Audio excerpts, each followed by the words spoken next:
عبدالوہاب نے بیان کیا، کہا کہ میں نے یحییٰ سے سنا، کہا کہ میں نے سعید بن مسیب سے سنا، کہا کہ میں نے حضرت سعد بن ابی وقاص رضی اللہ عنہ سے سنا۔ وہ بیان کرتے تھے کہ جنگ احد کے موقع پر میرے لیے نبی کریم صلی اللہ علیہ وسلم نے اپنے والدین کو ایک ساتھ جمع کر کے یوں فرمایا کہ میرے ماں باپ تم پر فدا ہوں۔ صحیح بخاری حدیث نمبر 3725۔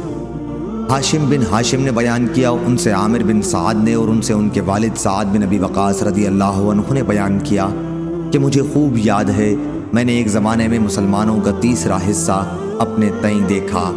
امام بخاری رحمہ اللہ نے کہا، اسلام کے تیسرے حصے سے یہ مراد ہے کہ رسول کریم صلی اللہ علیہ وسلم کے ساتھ صرف 3 مسلمان تھے، جن میں تیسرا مسلمان میں تھا۔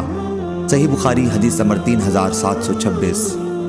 ابن ابی زائدہ نے خبر دی، کہا ہم سے ہاشم بن عتبہ بن ابی وقاص نے بیان کیا، کہا کہ میں نے سعید بن مسیب سے سنا، کہا کہ میں نے حضرت سعد بن ابی وقاص سے سنا۔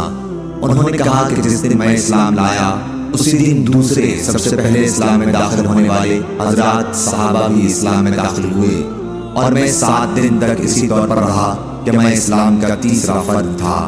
ابن ابی زائدہ کے ساتھ اس حدیث کو ابو اسامہ نے بھی روایت کیا۔ صحیح بخاری حدیث نمبر 3727۔ قیس نے بیان کیا کہ میں نے سعد بن ابی وقاص رضی اللہ عنہ سے سنا، وہ بیان کرتے تھے کہ عرب میں سب سے پہلے اللہ کے راستے میں نے تیر اندازی کی تھی۔ ابتدائے اسلام میں ہم نبی کریم صلی اللہ علیہ وسلم کے ساتھ اس طرح غزوات میں شرکت کرتے تھے کہ ہمارے ساتھ درخت کے پتوں کے سوا کھانے کے لیے بھی کچھ نہ ہوتا تھا۔ اس سے ہمیں اونٹ بکریوں کی طرح اجابت ہوتی تھی، یعنی ملی ہوئی نہیں ہوتی تھی۔ لیکن اب بنی اسد کا یہ حال ہے کہ اسلامی احکام پر عمل میں میرے اندر عیب نکالتے ہیں، چاہے خوش ایسا ہو تو میں بالکل محروم اور بے نصیب ہی رہا اور میرے سب کام برباد ہو گئے۔